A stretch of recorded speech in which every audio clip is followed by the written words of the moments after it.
Mr. John, how are you? How are you, sir? Oh, I'm fine. Doing well, thank you. Thank you for joining a little earlier. How's everything? How's health? How's life, work? Oh, everything's good. Good, good, good. Trying to think. We aren't ready for the airplane yet. We've been taking car trips. So Oh, okay. So around the area. I'm down in Virginia, and we realized we don't know that much about the Mid-Atlantic. So we've just been driving around there. We've been to Richmond and Durham and Chapel Hill and Oh all wow. these places we haven't seen before. Oh So wow. Oh wow. Yeah, I mean it's Virginia is beautiful. I mean, you guys oh, have the I think New York wins the most beautiful state east of the Mississippi, but I think Virginia is a close second. yes. Uh, We you guys have a Floridian weather sometimes. Yeah, I like the climate. It's in between because I do like seasons and snow, but I'm from New England. There was too much of that up there. So So you're a Red Sox fan and kind of, yeah. I used to go to the games when I was a kid. oh wow. So I'm not into baseball, but I'm not, yeah, I'm not either really. So it's, I do see I do I do enjoy once in a while Boston rivalry with you know the team in New yeah, York, Yankee. I'm the actually Yankees. So that's been going on for a century. yeah, well, exactly the Bambino curse and Babe Ruth. Oh, you know about all of that. Well, yeah, I mean, I wish I could do one day um like a story or something about that. Huh. That'd be I mean we do have sport. We did the sailing sport around the American Cup. Um, Hmm. so we had one of our own you know present. It was very nice presentation actually. Oh, If you get catch it on the our YouTube channel, oh, okay. check it out. It was, it's American, obviously, from pastime, the yacht clubs and all that stuff. So it's interesting. Huh. We do have we will have a gathering. I don't know if you know, next month, the World Cup starting in European football. Oh, uh-huh. So we will have that. I am gonna do in December a sports rivalry between Soviet Union and the United States. Oh, Cold War sports rivalry. yeah, I know the famous hockey game. Exactly. So a lot of people would be interested in that regard. Um, so that's interesting. And again, thank you for doing this today. Oh, no And problem. all the I other enjoy it. It's kind of like the John show. exactly. I appreciate it so much. And um, so Greg is not in, but I can put Howard and Paul on the panel so that if they have a question or two, Oh, that'd be good, yeah. yeah, this kind of have back and forth, which is good. Greg is actually in Prague, Oh, he which is why travels a lot, doesn't he? I know he just came Yeah. from Spain, Europe. Hi, Howard. He came from Spain. I'm gonna just turn on the recording because I always forget to put it on. Yeah, I hate Yeah, I hope you don't that. mind. Everly's here, Marta is here, Vicky is here. Howard, you're on the panel. Just want to say hi. How are you, sir? You're muted, Howard. Hi there. How are you? Howard Oh, recently did a presentation with me on Spartacus. oh, It's we were talking about Charvarat and Howard particularly was talking about the gladiators. hmm. Interesting aspect of it. So, and then Beverly, who's on, I'm going to put her on the panel as well. She was helping me. She was talking about slavery in Rome, which is interesting concept, obviously. So we'll give it 5-7 minutes. People get together. Should be like 30-40 people today. Patty here. Maybe a little less. Sometimes people sign up and they forget to wake up or whatever. It's a pretty esoteric concept. Hi, guys. Hi, everyone. How are you, Beverly? Hi there. I'm good. How's Beverly. everyone? How Everything. can you not be good on a beautiful day like today? I know. Yeah, I know. Is Couple Paul? hours, we can get out later. Paul is here. Let me just. I'll be out hiking tomorrow. Hiking.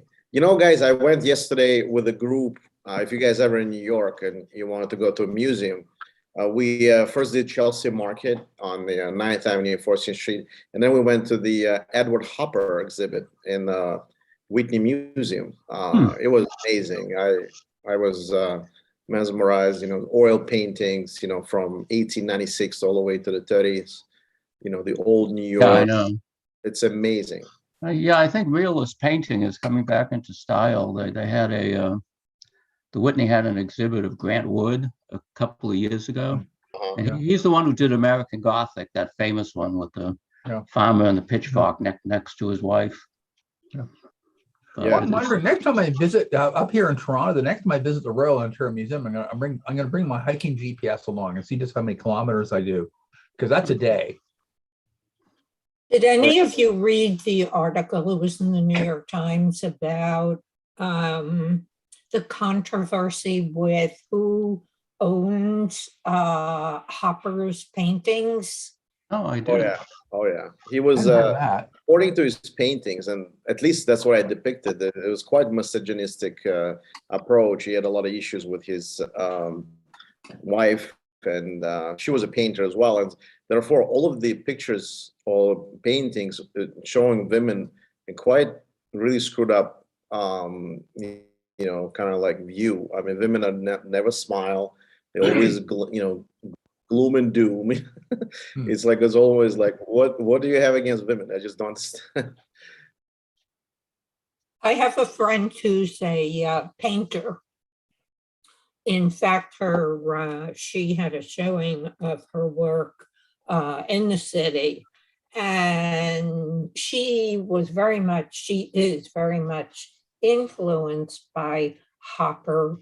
But Carol's work, although similar in some ways, she's all about light and color, and so interesting. She puts herself, for example, in the corner of a room up above.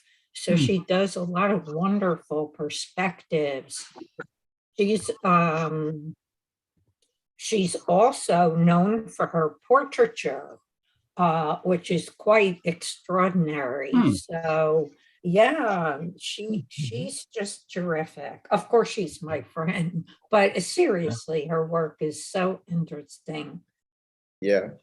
It's interesting. Carol Baker. True. It's interesting. He was actually also quite a good proponent of New York City.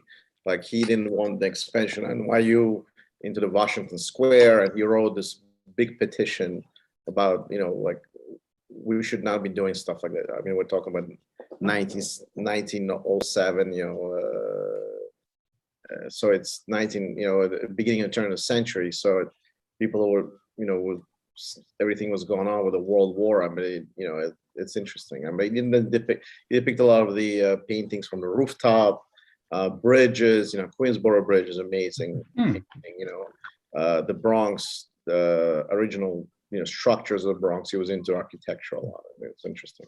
Now, I've got a book here called Idols of Perversity, and it's by a guy named Bram Dijkstra, and it's all about how, what they call fin de siècle artists were misogynist as hell, and went through all the sort of anti-women themes in the art. I'm not an art expert. The book does show that just about all the cheesecake poses were worked up back in the 19th century. Oh, interesting. So next time you're here, Howard, we're definitely taking you to the Whitney Museum, my friend. Yeah.